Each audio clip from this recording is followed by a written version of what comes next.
একটা সময় আমরা হরিহর আত্মা থাকি, সমস্ত বন্ধু একজন আরেকজনের জন্য জীবন দিয়ে দেয়, অনেক কিছু দিয়ে দেয়। আজকে সেই বন্ধুরা একটা সময়ের পর 30, 32, 33, 34 বছর বয়স হতে সবাই ক্যারিয়ারের দিকে চলে যায়। কেউ বাইরে চলে যায়, ওভারসিজ চলে যায়, কেউ অন্য কিছুতে জড়িয়ে পড়ে, মানুষের জীবনে অনেক কমপ্লিকেশন চলে আসে। এবং সত্যি তারপর আজকের দিনে যে জিনিসটা বললো, আজকে কেউ প্যারিসে গেছে, কেউ ক্যান্সারে ভুগছে, কেউ দুরন্ত অন্য কিছু হয়েছে, আজকেও কিন্তু অ্যাকচুয়ালি সেটা হয়।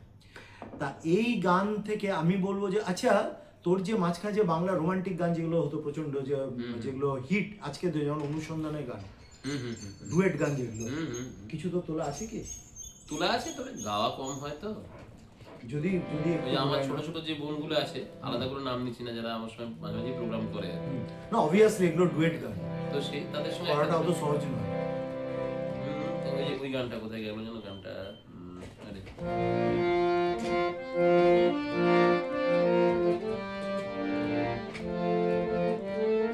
এই গানটা একবার গেয়েছি, আমার স্বপ্ন যে সত্যি হলো আজ, এটা গিয়েছি একবার। তারপরে এই গানটা গিয়েছি কোন জানা, আরে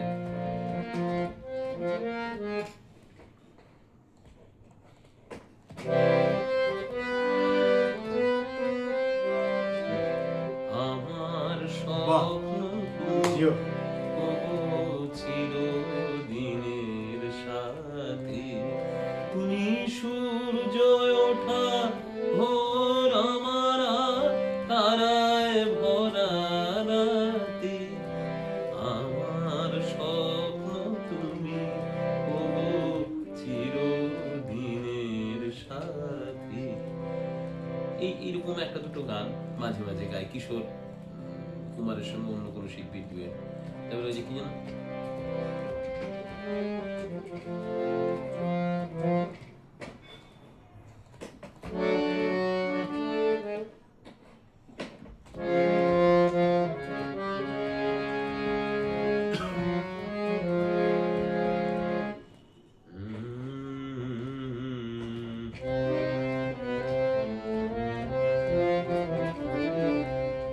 আমার মনে Wow. মোহনে এসো আজ প্রেমে আতর ঢেলে দাও, এ কমরাতটার গায়ে তারা ওড়না, দু চোখে আজ নয় ঝাড় বাতি জেলে দাও আমার মনে। এইটা একটা কথা বলি প্রসঙ্গত, বিশেষ করে মানে হেমন্ত মুখোপাধ্যায়ের গান, মান্নাদের গান, এগুলো না হারমোনিয়াম তবলাতেও হয়, মোটামুটি গাওয়া যায়। কিন্তু কিশোর কুমারের গান গাইতে গেলেই যে আমাদের খুব পরিচিত যে মিউজিশিয়ানসরা, ধর আমি কার কার নাম বলবো, শ্রদ্ধেয় মনোজ চক্রবর্তী, শ্রদ্ধেয় স্বর্গত ভূমেন মৈত্র, আমাদের শ্রদ্ধেয় উদয় শঙ্কর বিশ্বাস, তোর বন্ধু আমার দাদা হন উদয় দা, আমার এক বন্ধু সুদীপ, আমাদের ছোট্ট ভাই আছে বাবু সোনা, বাপ্পা বলে আমাদের একটা ভাই আছে বিধাননগরের, আরো কার কার কথা, বুবুন একদম ছোট, একদমই ছোট আমাদের মানে ভাগ্নির বর, এইরকম কিছু সিনথেসাইজার প্লেয়ার, কিছু ভালো রিদিম প্লেয়ার, তাদের নাম আলাদা করে আর নিচ্ছি না। এই মানে পুরো অর্কেস্ট্রেশনটা না হলে ননিন্দ কিশোর কুমারের গান গেয়ে মজা পায় না। এটা পুরো মানে নিট অর্কেস্ট্রা থাকলো, আর কিশোর কুমারের গান কেন জানি শুধু হারমোনিয়াম তবলাতে ঠিক ফুটে ওঠে না। ভুবন তরঙ্গিনীতে কাল তুমি এলে না, আমি যে গাইছিলাম কেমন লাগছিল আমার সাথে বাজিয়ে। তো ব্যাপার হচ্ছে যে রাজা যখন এই গানটা করছিল যে আমার স্বপ্ন তুমি, আমি একটা জিনিস ভাবছিলাম, ও সুদীপ আমাদের একটা বন্ধু বলতে, সুদীপের কথা এক্স্যাক্টলি, একদম, তো এটা কি করে ভুলে সিম্ফনিতে গেলাম? বহুদিন সুদীপের সঙ্গে এখন নিয়মিতই প্রায় গান বাজনা করছি। সুদীপ আমার সুদীপ তো বন্ধু, আজকে সহপাঠী। ওর গ্রুপের নাম আমি বলে দিই, সিম্ফনি মিউজিক্যাল গ্রুপ। তো মানে যারা আসলে কমার্শিয়ালি এটাও প্রোগ্রাম বলতে গেলে গ্রুপটা মনোজ কাকু এখন আর বাজান না, এখন গুঞ্জন সম্ভব নয়। আর কাকু মানে আর আমি যখন দেখেছি তখনই ওনার অনেক বয়স হ্যাঁ হয়ে মনোজ গেছিল। কাকু বাজাতেন, মনোজ কাকুরই তৈরি করা সিম্ফনি মিউজিক্যাল গ্রুপ। এরপর এখন গুঞ্জন সুদীপ এরা মিলে বাজায়, আমি এদের সঙ্গেই বেশিরভাগ গান বাজনাটা করি, এটাও ঠিক। ও ক্লিয়ারেন্স বলে একটা ছোট ভাই আছে, ক্ল্যারেন্স, ক্লিয়ারেন্স, ক্ল্যারেন্স হ্যাঁ মানে শব্দটা ভুল বেরোয় মাঝে মাঝে, আমি ক্লিয়ারেন্স এরকম বলে ফেলি। ক্ল্যারেন্স তুমি যদি শোনো তাহলে তোমার কথা হচ্ছে। ক্লিয়ারেন্স মাঝে মাঝে ব্যাপক বাজায়, ক্ল্যারেন্সের যদি ইচ্ছে করে, মুড যদি ওর হয়। আরো কার কথা বলো, বাপি সূত্রধরদা খুব ভালো বাজান, সবাই, মানে যদি কারোর নাম এখানে আমি বলতে, আচ্ছা তুহিন বলে আমাদের একটা বন্ধু আছে, ডিএসপি তে চাকরি করে, খুব ভালো বাজায়। সন্দীপ দা অসাধারণ ভালো বাজান, সন্দীপ দাস। বরুণ দা ওই মনোজ কাকুদের সমসাময়িক। অসিত দা পুরনো মিউজিশিয়ান। কালকে সকালবেলায় বাপিদার সাথে আমি গান করেছি, তাই না? বাপি সূত্রধরদা, বাপি সূত্রধর না, সরি হ্যান্ডসনিকের বাপিদা। ও ওই বাপিদা, উনি তো রিদিম প্লেয়ার। হ্যাঁ, আমি রিদিম প্লেয়ারদের নাম বাপি নেওয়ার সুযোগ সূত্রধর পেলাম তো না, আমি এই মুহূর্তে শুধু বাজার সাইড, মানে মেলোডি, মানে কিবোর্ড বাজান যারা তাদের কথাই, বা অ্যাকর্ডিয়ন বাজাতেন যারা তাদের কথাই বললাম। তাও বাদ গেল কয়েকজনের নাম। দুর্গাপুরে এত ভালো ভালো আরো মিউজিশিয়ানসরা আছেন, সবাইকার কথা সবসময় দেখি আমরা, প্রত্যেকে প্রণম্য, প্রত্যেকে শ্রদ্ধেয়। আমার এখানে একটা প্রশ্ন করা আছে, সেটা হচ্ছে ও হীরালাল দিওয়ারি, খুব ভালো বাজায়। তো অ্যাকচুয়ালি কালকে যখন আমি এই গানটা করছিলাম, যে তুমি এলে না, তা হীরালালকেই আমি জিজ্ঞেস করেছিলাম, হীরাদা বলি, আমি জিজ্ঞেস করেছিলাম যে কোনটা করবো যেটা তোমার তোলা আছে, যেহেতু হঠাৎ করে আমি করছিলাম, তা ওই গানটা সাজেস্ট করেছিল। যখন রাজা এই গানটা করছিল আমার স্বপ্ন তুমি, এখানে আমার একটা জিনিস জিজ্ঞেস, মানে কৌতূহল হচ্ছিল যে আজকের যে জেনারেশন, মানে যাদের ধরুন 22 বছর 23 বছর বয়স, যেখান থেকে প্রেমটা স্টার্ট হয়, তো সেখানে যখন যদি কেউ এই গানটা গায় যে আমার স্বপ্ন তুমি, তাহলে সেখানে রেসপন্সটা কি পাবে? মনে হয় না রেসপন্সটা করে এটা ভালো পাবে, কারণ everything has gone a total change. এখানে আমার স্বপ্ন তুমি জায়গাটা নেই। তো রাজাকে আমি একটু বিপদে ফেলছি। কেন বিপদে ফেলছি? কারণ আমি গানটা সাজেস্ট করছি, কারণ হঠাৎ করে আমি এসেছি। কারণ রাজা করলো যে গানটা রাজার ফুল তোলা আছে, রাজা সেটা করুক, যাতে মানুষ ওর গানটা পুরোটা শুনতে পারে, একটু লম্বা করে শুনতে পারে। একটা ইন্টারভিউর মধ্যে আছে, একটু বাদে ফোন পেয়েছি। হ্যাঁ ভাই, তো রাজা তুই সেই গানগুলো কর, তারপর 2-3টে যেটা তুই একটু লম্বা করে করতে পারবি, 2-3টে লাইনগুলো তোকে থেমে যেতে হবে। আচ্ছা, একদম তোর গান তুই আমাদের জেনারেশন, মানে যেটা আমি না, রেগুলার, যেটা তুই কমফোর্টেবল, যেটা তুই শুনতে হয় কাজ, তুই পুরো গানটা জানিস। হয়তো তোমারই জন্য হয়েছি প্রেমে জীবন, জানি তুমি অন্য, আশার হাত বাড়াই, যদি কখনো একান্তে চেয়েছি তোমায় জানতে, শুরু থেকে শেষ প্রান্তে ছুটে ছুটে গেছি তাই।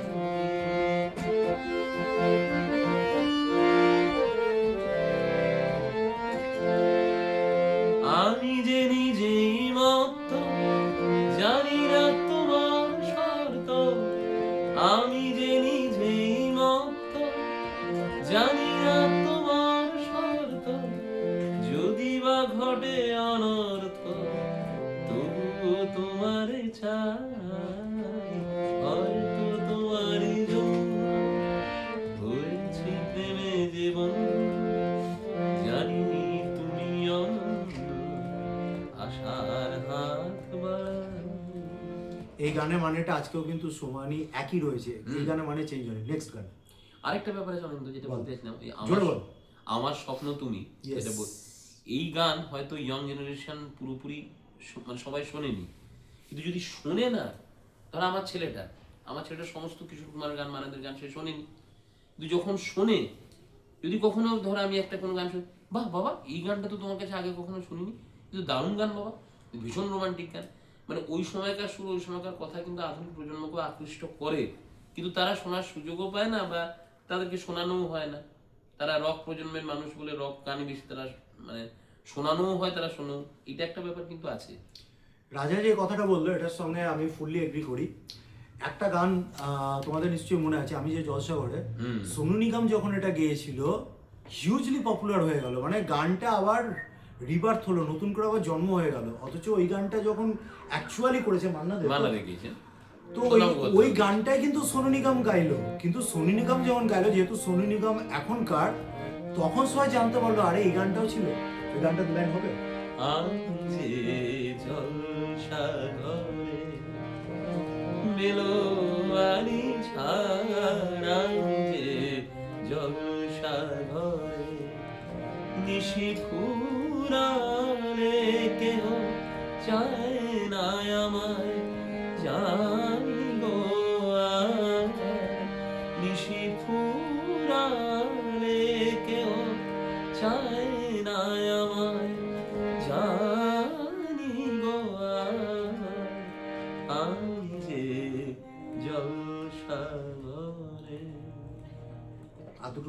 হ্যাঁ কর। আমি ভাবি কথা বেশি না বলবো না না। কর, প্লিজ গান কর। আমি যে আতর গো আতর দানে ভরা, আমি যে আতর গো আতর দানে ভরা, আমারই কাজ হলো যে গন্ধে খুশি করা, কে তারে রাখে মনে ফুরালে হায় গন্ধ যে তার, কে তারে রাখে মনে ফুরালে হায় গন্ধ যে তার, আমি যে জলসাঘরে বেলোয়ারি ছাড়, আমি যে জলসাঘরে। আমি হলফ ফেরে বলতে পারি আজকে যখন প্রোগ্রামে, কমার্শিয়াল প্রোগ্রামে, যেখানে কিছুক্ষণ বাদে ভোজপুরি গানের জন্য চিৎকার আরম্ভ হয়, অ্যাকচুয়ালি সত্যি কথা এই গানগুলো রাজা একটা কথা ঠিকই বলেছে যে একটা জেনারেশন শোনার সুযোগই পাচ্ছে না, যদি পেতো না তাহলে কিন্তু এই গানগুলোও শুনতো, সত্যি কথা এটা। তো আমি রাজাকে অনুরোধ করবো যে আরেকটা, যেমন এই গানটাও বড় করে গাইলো, অনেকটা করে গাইলো, এইরকমই আরো কোনো গান গাইতে, যাতে মানুষ যখন শুনতে পারে কন্টিনিউয়াস গানটা শুনতে পারে। একটা গানটা খুব প্রাসঙ্গিক একটা গানের কথা মনে পড়ছে, কর। আজ উমেন্স ডে তো, ইয়েস, তা মেয়েদেরকে আমরা বিভিন্ন রূপে দেখি, মানে বিভিন্ন রূপে ভালোবাসি, মা বোন দিদি কাকিমা মাইমা, তো একটা রূপ যদি ঠিক মতো স্থায়ী হাতে মানে বহুদিন আমাদের সঙ্গে থাকে, এই গানটা সেই রূপের জন্য গাওয়া। তুমি একজনই শুধু বন্ধু আমার, শত্রু তুমি একজন, তাই তোমাকে ভালো লাগে, তোমাকে ভালো লাগে, তুমি আমার পূর্ণিমা চাঁদ, তুমি চন্দ্র গ্রহণ, তাই তোমাকে ভালো লাগে, তোমাকে ভালো লাগে।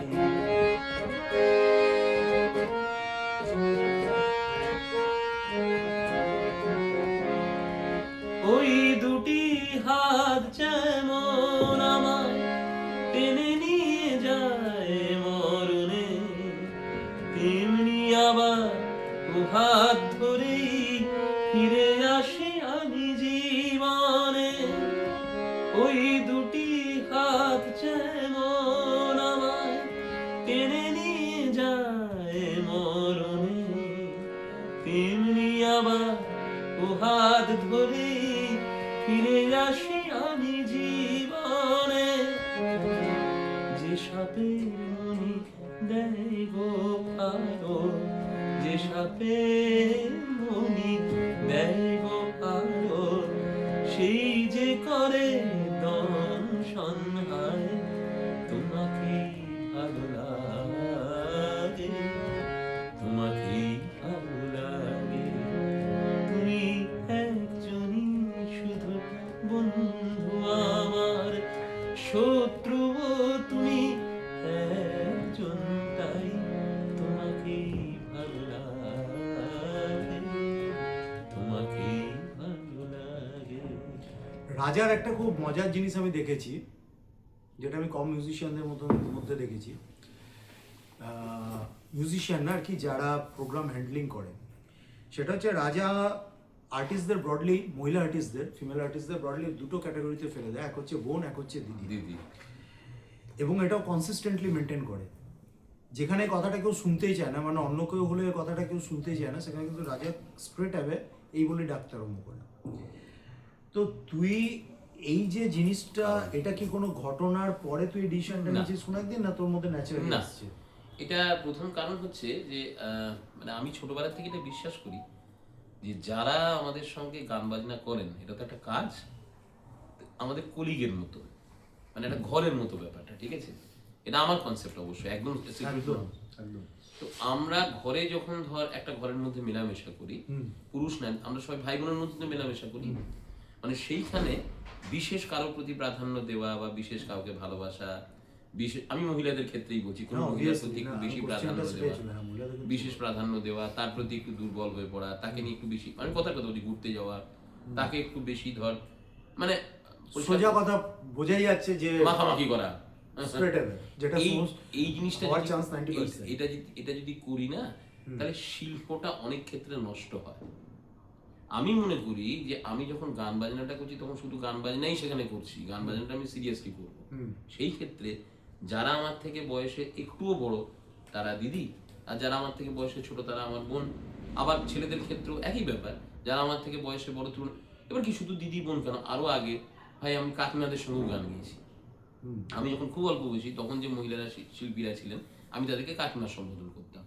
তাদের মধ্যে কেউ কেউ এখন জীবিতও আছেন, তারা আমাকে ঠিক পুত্র স্নেহই দেখেন, একদম রাজা বাবা সোনা কেমন আছিস, ঠিক এইভাবে কথা বলেন, একদম রাজা কত বড় হয়েছিস সোনা, কি ভালো গাইছিস সোনা, ঠিক এইভাবে বলেন। তাহলে ছেলেদের ক্ষেত্রেও তাই, যারা অনেক সিনিয়র তাদেরকে কাকু বলি বা জেঠু, হ্যাঁ, তারপরে যারা তাদেরকে দাদা বলি, যারা আমার সমসাময়িক বন্ধু, ধর তুই বা তুহিনকে আমি বন্ধু বলি।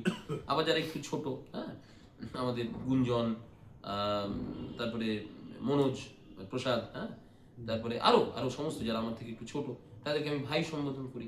আমি মনে করি আমাদের এটা একটা পরিবার। গুঞ্জনের সঙ্গে ইনফ্যাক্ট কালকে আমার দেখা হয়েছিল। রাজার একটা গুণ আমি বলি, রাজা কিন্তু অসম্ভব ধৈর্য ধরতে পারে। আমি একদিনের ঘটনা বলছি, রাজা আমার সামনে ছিল, কোথাও একটা নিজেদের ঘরোয়া গানের কিছু প্রোগ্রাম ছিল, ঘরোয়া নিজেদের মধ্যে। তো সেখানে রাজাও ছিল, উপস্থিত ছিল, তা আমিও ছিলাম, আমি রাজা পাশে দাঁড়িয়ে ছিলাম। তো রাজা কোনো প্রোগ্রামের জন্য কোনো ভদ্রমহিলাকে ফোন করছিল, দিদি বলে বলছিল, এবং প্রায় 20 মিনিট ধরে আমি বুঝতে পারলাম মানে রাজা সেই মানুষটা সম্ভবত দুর্গাপুরে বাইরে ছিলেন তখন, রাজাকে দিদি বলে সম্বোধন করছিল। তো আমি দেখলাম সে ভদ্রমহিলা প্রায় 20 থেকে 25 মিনিট ওই সাইড থেকে কথা বলে যাচ্ছেন, যেটা হয় একটু বয়স হয়ে গেলে। রাজা কন্টিনিউয়াস হ্যাঁ দিদি, না ঠিক দিদি, না ঠিক বলেছো। আমি ভাবছিলাম যে এই মানুষটা, একটা শোনার তো লিমিট আছে, প্রায় 30 মিনিট ধরে আমার পাশে দাঁড়িয়ে কথা শুনে গেল, কোনো কথা নয়, কোনো কথা কাটা নয়, কথা মাঝখানে থামিয়ে দেওয়া নয়, হ্যাঁ দিদি দিদি। তো মানে সত্যি মানে একটা প্রোগ্রাম পেতে গেলে এত পরিশ্রম করতে হয়, সেটা যারা প্রোগ্রাম ধরে, শিল্পী হয়ে যারা প্রোগ্রাম ধরে, প্রত্যেকে শিল্পীও প্রোগ্রাম ধরে, তারা কিন্তু জানে এত ধৈর্যটা তোর মধ্যে এলো কি করে। এই জায়গাটা সঙ্গীত তো ধৈর্যের জিনিস। ধর যিনি আমাকে ডাকছেন ভালোবেসে, আমি সেই অর্থে অ্যারেঞ্জার নই, অ্যারেঞ্জার ছিলামও না। কি হয়, কোনো একজন মানুষ আমাকে ডাকছেন যে রাজা আমি তোমার গান শুনতে চাই, তুমি এসো, এবং তোমার সঙ্গে যারা বাজনা বাজাবে তাদেরকেও নিয়ে এসো, কিছু সহশিল্পী নিয়ে এসো, এবং এই টাকা পয়সা বা কি টাকা পয়সা লাগবে, তাহলে আলটিমেটলি আমি অ্যারেঞ্জার হয়ে যাচ্ছি। এইখান থেকে আমার অ্যারেঞ্জার হওয়ার যে গল্পটা সামান্য প্রচলিত কি, সেটাই আমি অ্যাকচুয়ালি শিল্পী, গানের শিল্পী। মানে আমি এরকম কখনোই করি না যে আমি নিজে ধর উপস্থিত নেই, আমি একটা প্রোগ্রাম অ্যারেঞ্জ করে দেবো, এরকম কখনো করি না। বা সেটা করার অনেক রকম রিস্ক আছে, সেটা আমাদের অনেক প্রণম্য অ্যারেঞ্জাররা করতে পারেন, তারা নিজেরা শিল্পী নন কিন্তু অ্যারেঞ্জার তারা, হ্যাঁ, আমি কিন্তু তা নই। আমি একদম কাউকে দিলি তুই? না না না, একদম একদম মানে ফ্র্যাঙ্ক কনফেস না দিনই মানে সত্যি অ্যারেঞ্জার যারা প্রচলিত, যারা অ্যারেঞ্জার না, তারা অনেকেই নিজে গান না এবং বাজনাও বাজান না, কিন্তু অ্যারেঞ্জার। আবার কেউ কেউ বাজনা বাজান, গান গানের, আমি তাদেরকে একদম মানে আমি তাদের তুলনাতে নিজেকে ফেলবই না, এটা কোনো মানে দেওয়াদেবী না, একদম ফ্র্যাঙ্ক কনফেশন। আমি শিল্পী, একদম বাস্তব কথা। আমার অ্যারেঞ্জার হওয়ার জন্য যে ক্ষমতাগুলো দরকার আমার মধ্যে সেগুলো নেই। আছে তোর মধ্যে? না নেই, হয় বলে তুই কিন্তু প্রোগ্রাম পাস, সেটা অন্য জায়গা। কারণ আমি একটা কথা বলছি, একদম সোজা কথা বলছি, প্রোগ্রাম কিন্তু সবাই পায় না। এখানে আমার উল্টো দিকে একটা মানুষ বহুক্ষণ ধৈর্য ধরে বসে আছে, কথা বলার জন্য এসেছিল, বর্ষাও কিন্তু প্রোগ্রাম ধরে, রাজাও প্রোগ্রাম ধরে, সিম্ফনি গ্রুপের যে প্রোগ্রাম ধরে তাদের কথা বলছি। এদের মধ্যে কিন্তু আলাদা কিছু কোয়ালিটি আছে, তবে এরা প্রোগ্রাম ধরতে পারে।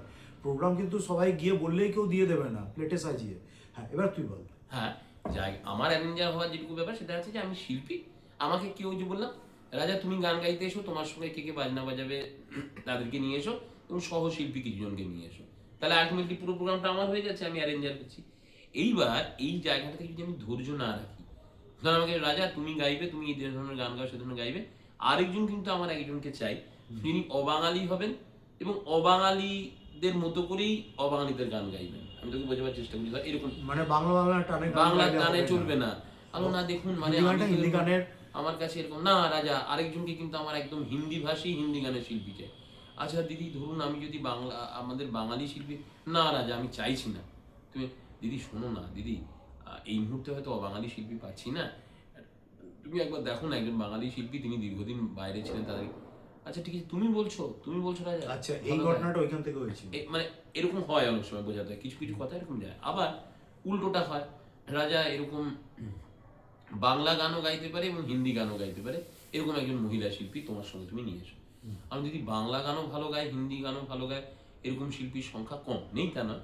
তাতে যদি বাংলা গানের একজন ভালো শিল্পী নিয়ে আসি, মহিলা শিল্পী, আর হিন্দি গানের, তাহলে তো অনেকজন হয়ে যাবে। আমার হোক না, একটু বেশি শিল্পী হোক না, আমি গাইছি, আমার সঙ্গে একজন বাংলা গানের মহিলা শিল্পী আসুক, আমার কোনো দিদি বা বোন, আবার হিন্দি গানের একজন শিল্পী আসুক, আমার কোনো আরেকজন কোনো দিদি বা বোন আসুক, তাহলে অনুষ্ঠানটা আরো জমবে। তুমি বলছো রাজা আমার, হ্যাঁ দিদি আমাকে একবার দিয়েই দেখো না, এরকম ভাবে অনুষ্ঠানটা আমি নিজের দায়িত্ব নিয়ে করি। আচ্ছা তুমি যখন বোঝো, তাহলে এই যে বোঝানোর ব্যাপারটা বা তার কথাটা মেনে নিই, আমি আমার কথাটা বললাম, তো সময় লাগবে। কিন্তু বহুত ধৈর্য লাগে রাজা। হ্যাঁ যদি বলি মানে "তো, মানুষ এই তো আপনি কি বোঝেন আমার দ্বারা হবে না", বোঝানো, যদি এরকম বলে দিই, তাহলে তো এই বোঝানো বিশেষ করে যেহেতু সবারই প্রায় বয়স হয়ে যাচ্ছে, দুঃসাধ্য ব্যাপার। একটা জিনিস আমি বলছি রাজা, আজকের দিনে দুর্গাপুরে বসে প্রোগ্রাম ধরার সাংঘাতিক ব্যাপার হয়েছে। কারণ কি, দুর্গাপুর টায়ার 3 সিটি, বিশাল বড় নয়। এবার এখানে এক একটা প্রোগ্রামের জন্য সবাই ঝাঁপিয়ে পড়ে। দুর্গাপুরে অনেক গানের গ্রুপ আছে, এক একটা প্রোগ্রামের জন্য সবাই ঝাঁপিয়ে পড়ে এবং সে প্রোগ্রাম ধরার জন্য সারা বছর ধরে ফোন চলতে চায়। আপনার মা ভালো আছে, ছেলে ভালো আছে, মেয়ে ভালো আছে, সারা বছর ধরে এরকমভাবে ফোন চলতে থাকে। তো অনেক কিছু চলতে থাকে, তারপরে একটা প্রোগ্রাম পায়। তো রাজা তুই প্রোগ্রাম পাওয়ার জন্য তুই কি করিস? তোকেও তো প্রোগ্রাম যে লড়তে হয়, নাহলে কেউ প্রোগ্রাম দেবে না। আর প্রোগ্রাম যদি না পাই, আমার গানটা শোনাবো কি করে? আমি যে ভালো একদম গাই যথার্থ। শোনাবো কি করে? তো প্রোগ্রাম ধরতেই হবে। এই ইউএসপি একটাই, প্রত্যেকে দুর্গাপুরে যাদেরকে আপনারা দেখেন দুর্গাপুরে গান করছে, প্রত্যেকে কিন্তু প্রোগ্রামটা ধরে করছে। কেউ প্রোগ্রাম ধরে না, তারাই প্রোগ্রাম ধরে, তারাই গান করে। তো রাজা তুই আমার এখানে কি ইউএসপি একটাই, করিস? আমি সোশ্যাল মিডিয়াতে খুব অ্যাক্টিভ থাকার চেষ্টা করি। এইটা তোর ওয়ান অফ দ্য ওয়েজ। মানে একটা সময় একদিনও তুই দেখতে পাবি না অনিন্দ যে আমি সোশ্যাল মিডিয়াতে অ্যাক্টিভ নেই। আচ্ছা আচ্ছা আচ্ছা আচ্ছা। আমি আজকে সকালে যে 3টে প্রোগ্রামে গান গেয়েছি, সেই 3টে প্রোগ্রামে আমি আপডেটস দিয়ে দিয়েছি আচ্ছা যে আচ্ছা। এইখানে এই অবস্থায় আমি গান গাইছিলাম, ওখানে এদের সঙ্গে গান গাইছিলাম, দিয়ে দিচ্ছি অলরেডি। যদি একটা বাকিও থেকে থাকে, আমি কথার কথা বলবো আজকে রাত্রে দিয়ে দেবো। গতকাল আমি যেখানে গান গেয়েছি, গানটা শেষ হতে হতে আমি কিন্তু আপডেট দিয়ে দিই। অনেকে এটা নিয়ে মজা করে, আমার দাদারা কেউ এই রাজা তো অমনি, রাজা ভালো করে ফেসবুকে দিবেন। আচ্ছা ফেসবুক একটা বিশাল সোশ্যাল সাইট, মানুষ একবার না একবার, মানে ফেসবুক ছাড়া হবেই না। একবার স্ক্রল করতে করতে তোরটা দেখ, আচ্ছা রাজা গাইছে দেখি। ফেসবুক ইউজ করুন বিনামূল্যে বিজ্ঞাপন, এবার বড় প্রচার আর হয় না। তাহলে দূর দূর থেকে মানুষ শুনতে পায়, জানতে পারে। এইবার কি হয়, পরিচিতিটা হয়।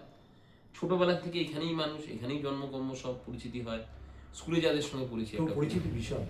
কলেজে যাদের সঙ্গে পরিচিত, আমার থেকে 5 বছরের ছোটরা আমার পরিচিতি, আমার থেকে 5 বছরের বড়রা আমার পরিচিতি। অনেক দিন আগে ধর কোনো দাদা কলেজ থেকে পাস করেছেন, আমি কলেজে কোনো একটা গেট টুগেদার গেলাম, সেখানে আমার গান শুনে, রাজা তুই তো আমাদের কলেজেরই, তুই তো খুব ভালো গান গাস রে, তুই তাহলে আমাদের পাড়ার একটা প্রোগ্রাম, এইভাবে পরিচিতি হয়। এইবার একবার পরিচয় হওয়ার পর কিন্তু তোকে একবার দুবার পোক করতে হবে। ধর আমি অনিন্দ, তোর পাড়ার এবার পুজোরটা, হ্যাঁ রাজা মনে আছে আমার, তুই যে বলেছিলি অনিন্দ সেই মাস 6 আগে, হ্যাঁ রে, খুব সত্যি কথা বলছে রাজা। এবং রাজা আমার মনে হয় জোর দিয়ে বলে আমি এটা করব, যেটা খুব বলা দরকার। কেউ তোমায় দেবে না, কেউ বসে নেই তোমাকে প্রোগ্রাম দেওয়ার জন্য। তারা তোমাকে প্রোগ্রাম দেবে, তারা হচ্ছে মানে সোজা কথা, তারা উপরে আছে, তারা দেবে তোমাকে প্রোগ্রামটা প্লেটে। হতে পারে সেই মানুষটা তোমার কাছে 2 দিন বাদে আসবে তো কোনো কাজের জন্য, কিন্তু as far as programme is concern, সেখানে সেই মানুষটা তোমার উপরে, তার কাছে তোমাকে যেতে হবে। একটু বিনয়, Exactly. আর একটু বিনয়ী হতে হয় যে দাদা তাহলে আমাকে কি বলবেন, তাহলে আমরা কি একটা অনুষ্ঠান আমরা করবো, একদম ঠিক। তাহলে এইভাবে একটু দাদা প্রোগ্রাম আছে কি তোমার, এরকম হলে এরকম কোনো শিল্পী বলতেও পারবে না, আর এরকম হলে তাহলে প্রোগ্রাম পাবেও না। একটু বিনয়ী হতেই হবে। দাদা তাহলে বলুন, তাহলে আমরা বিনয়ী মানে চরম বিনয়ী হতে হবে। আপনার গাইতে যাবো। হ্যাঁ তাহলে তো তোমাকে তো ভাবছি বলবো, আচ্ছা ঠিক আছে। আবার ধর কোনো সময় হলো না, তো হলো না, তো ধর না রাজা এবার তো খেয়াল ছিল না, হ্যাঁ বলেছিলাম তোমাকে রাজা, এইবার আমি তো বলে ফেলেছি, অনিন্দকে বলে ফেলেছি গান গাইতে, এবার আমি তোমাকে বলা হয়নি। এমা আমায় বললেন না, সে কি আমি আশা করে বসে আছি, আমাদের এই তো অদ্ভুত ব্যাপার। আমার না ও আচ্ছা ঠিক আছে দাদা, এবার অনিন্দ্যকে বললেন, ঠিক আছে দাদা, তাহলে আমার কথাটা মনে রাখবেন, কিন্তু অনিন্দ্য তো আমারই বন্ধু, ও আপনি ওকে বলেছেন খুব ভালো। আমি আমি দুরকম করতে পারি, একটা যে ইমা আমাকে বললেন না, ইমা আমি তো আশা করি, কিংবা ছি ছি ছি অনিন্দ্যকে বললেন, তো খুব বাজে গান গায়, এই বাবা এই আপনি একবার আমাকে জিজ্ঞেস করলেন না, আর লোক পেলেন না, অনিন্দ্যকে দিলেন না, দুটোর একটাও না। আপনি আচ্ছা অনিন্দ্যকে বলুন না, আমার বন্ধু তো, হ্যাঁ আমি জানি ভালো গান গায়, খুব পরিচিত, এই তো কদিন আগে দেখা হলো, বাড়িতে এসেছিল, ঠিক আছে এবার তাহলে বন্ধু গা, আমার কথাটাও বলবেন। রাজা তুমি কি অনিন্দ্যর সঙ্গে আমাদের সঙ্গে, আমি তোমার কথাটা একদম ভুলে গেছিলাম রাজা, অনিন্দ্যকে আমি বলেছি, আমি অনিন্দ্যকে বলে দিচ্ছি তুমি অনিন্দ্যর সঙ্গে এসো। ভদ্রলোক তখন উল্টে যে অনিন্দ্যর সঙ্গে তুমি, না দাদা তা তো হয় না, আসলে আমি তো আমার একটা দল নিয়ে থাকি, আমি এবার মতো অন্য কোথাও গাই দাদা, আর পরের বার আমি আবার আপনি বলবেন। সমস্ত কথাটাই আমার নিজের কথাটা আমি বলবো, তার মধ্যে একটুও কোনো কর্কশ ভাষা থাকবে না, একটুও কোনো দেশ থাকবে না, হিংসা থাকবে না, কোনো শিল্পী সম্বন্ধে কোনো কটূক্তি থাকবে না। এটা যদি আমার মনে হয়, আমার এটাই ইউএসপি। আমি কাউকে আমি আজকে একটা কথা বলছি, আমি যখন ভেবেছিলাম আসার সময় যে রাজাকে প্রশ্নটা করব, আমি কিন্তু ভাবিনি রাজা এত খুলে বলবে, সিরিয়াসলি আমি ভাবিনি। এই যে কথাগুলো রাজা বললো না, যারা এই ব্লগটা শেষ অবধি দেখবে এবং যাদের বয়স কম, অর্থাৎ যারা প্রোগ্রামে পা দিতে চলেছে, মানে প্রোগ্রাম করবে, আস্তে আস্তে পেতে আরম্ভ করেছে, তাদের জন্য বিলিভ মি এই কথাটা প্রচণ্ড প্রচণ্ড জরুরি। কারণ যে কথাটাও বললো আমি নিজে ফিল করতে পারছি এবং অক্ষরে অক্ষরে এটা সত্যি। আচ্ছা রাজা, তুই রিসেন্ট আস্তে আস্তে দুর্গাপুর ছেড়ে কলকাতার দিকে যেতে আরম্ভ করেছিস। হ্যাঁ, তো এই ডিসিশনটা তোর কেন, যে যেহেতু এখানে পলিটিক্সে তুই বীতশ্রদ্ধ হয়ে গেছিস, কারণ এক একটা প্রোগ্রাম ধরার জন্য 4-5টা করে ব্যান্ড আসে এবং এমন জায়গায় চলে আসে যেখানে অনেকে বলে যে দাদা আমি টাকা দেবো, প্লিজ আমাকে গাইতে দিন। না তো এটার সময় সবসময় লড়াই যায় না, সেটার জন্য না। এবার কলকাতায় কোথায় গেছিস এবং কেন? দুর্গাপুরে আমার যেটা পাওয়া, মোটামুটি দুর্গাপুরের প্রত্যেকটা নুক অ্যান্ড কর্নার জানে যে আমি গান গাই। দুর্গাপুরের আমি পরিচিত শিল্পী, আমি মফস্বলের পরিচিত শিল্পী, বাঁকুড়ার অনেক জায়গাতে আমি গান গেয়েছি, আমি বীরভূমের বহু জায়গায় গান গেয়েছি, আমি ঝাড়খণ্ডে গান গেয়েছি, আমি এই জায়গাগুলো সাবাবের আমি পরিচিত নাম। কলকাতায় না গেলে তুই পশ্চিমবঙ্গ মানে সমগ্র পশ্চিমবঙ্গে পরিচিত হতে পারবি না। এক্স্যাক্টলি, কিওয়ার্ড হচ্ছে সমগ্র পশ্চিমবঙ্গ এবং এলিট সোসাইটির কাছে পরিচিত হতে। গুড জিও। তবে কলকাতায় গিয়ে যতগুলো প্রোগ্রামই করি, সেখানে যতজন মানুষই গান শুনে সেখান থেকে ছড়ায়, আচ্ছা ওই ভদ্রলোক, হ্যাঁ বাবা আপনি সত্যি দুর্গাপুর থেকে এসে আর দুতে আমার পাড়াতে দিলে আপনি একদিন গান গান, এই করে করে আস্তে আস্তে এই সংস্থা ওই সংস্থা এরা করতে করতে জীবনটা তো শর্ট অনিন্দ, একটাই তো জীবন, অ্যাবসলিউটলি পরজন্ম বাদে আমরা কিছু নেই। এবার তাহলে এই জন্মটার মধ্যে কত দূর পর্যন্ত তুই এগোতে পারি। একদম সঠিক। তাহলে আমি কলকাতায় গেলাম, কলকাতার কিছু মানুষ পরিচিত হলো, বহুবার বাইরের স্টেটে, মেট্রো শহর ভাই, বহুবার বাইরের শহরে সুযোগ এসছে, দিল্লি যাওয়ার সুযোগ এসছে, আরেকটু আমি ভুবনেশ্বরে গান গাইতে যাওয়ার সুযোগ এসছে। এইবার বলি অ্যাব্রডের কথা, সেই সুযোগগুলো আমি হারিয়েছি কোনো না কোনো কারণে। আমি যতবার সুযোগ হয়েছে বাইরে যাওয়ার, আমি গাইতে। তুই কি দিল্লি বা এই ধরনের অনেকবার যাচ্ছিস এবার? মাঝে মাঝেই গেছি। মানে বাড়াবি কি যাওয়াটা? হ্যাঁ নিশ্চয়ই। যেটা রাজা বললো খুব সত্যি কথা, যে দুর্গাপুর থেকে কিন্তু সারা পশ্চিমবঙ্গ চিনবে না, কলকাতা থেকে চিনবে, কারণ কলকাতা ইজ কলকাতা, তো দুর্গাপুর কখনোই কলকাতা নয়। তা আমি রাজাকে বলবো যে, এবার কথা ফুরিয়ে আসছে, তো রাজাকে বলবো যে রাজার দুটো গান রাজা নিজের পছন্দ মতন টানা গেয়ে, যাতে আপনারা কন্টিনিউয়াস শুনতে পারেন, গিয়ে আমরা আজকে শেষ করি। টুকরো হাসির, সব শিল্পীর মনের কথা বলে দিচ্ছি, খুব প্রিয় গান।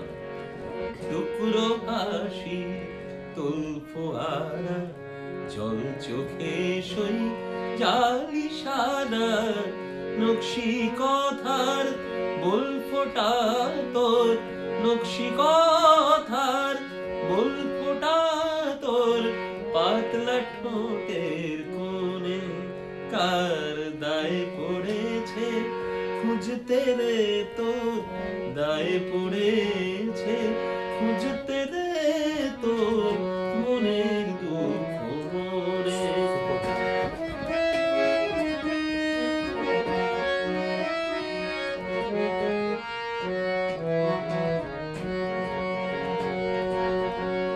মনসা পাতার কাজল মুছে সুরমা চোখে,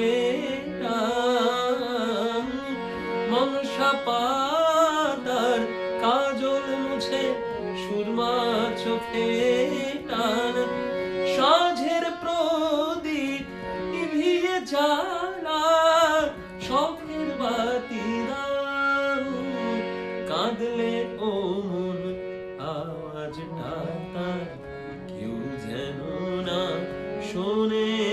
কার দায় পড়েছে খুঁজতে রে তোর দায় পড়েছে খুঁজতে রে তোর মনের দুঃখ মনে টুকরো ভাসির তোর ফোয়ারা জল চোখে সই জালি সাদা নকশি কথার বল ফোটা তোর নকশি কথার বল ফোটা তোর পাতলা ঠোঁটের কোণে কার দায় পড়েছে খুঁজতে রে তোর দায় পড়েছে খুঁজতে রে তোর মনের দুঃখ একটা শেষ গান, হুম। কিন্তু পপুলার গান কর, যেটা মানুষের মুখে মুখে এখনো বলে। হুম হুম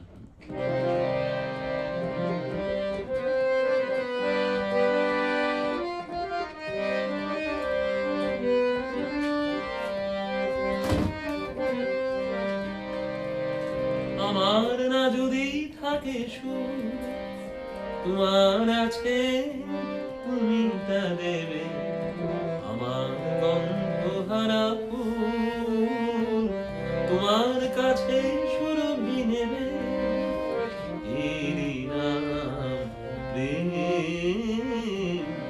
এরই নাম প্রেম এরই নাম প্রেম এরই নাম প্রেম জীবনে যাব রবহায় মরণেও নেই পরাজয় চোখের স্মৃতির মণিদ্বীপ মনের আলোয় কভু কি নেবে এরই নাম প্রেম এরই নাম প্রেম এরই নাম প্রেম এরই নাম প্রেম। আচ্ছা একটা আমার নিজেরই কথা বলে রাখি, একদম বল। এটা হচ্ছে যে নারী দিবসে দুটো গানই গাইলাম, প্রেমের গান গাইলাম, একটা বোনেদেরকে নিয়েও গাই। হ্যাঁ। আনন্দ গাই, হ্যাঁ। 100 বার।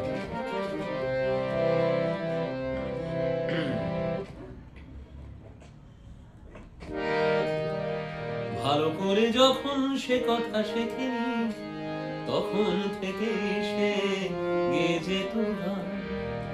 আজ না হাত ছিল ভালোই আমার তার সাথে বাজাতাম দিয়ে মন প্রাণ রাস্তায় ভিড় করে শুনতো সবাই অবাক হতো যে কত জ্ঞানী গুণীজন সে আমার ছোট বোন বড় আদরের ছোট বোন সে আমার ছোট বোন বড় আদরের ছোট বোন।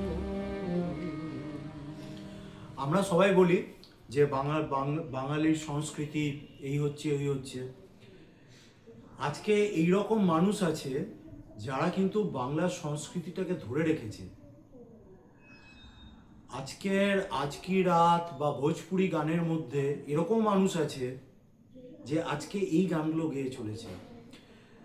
তো বাংলা গান যদি শুনতে হয়, পিওর বাংলা গান কিছুদিন আগেকার, তাহলে এই মানুষটিকে কিন্তু দরকার।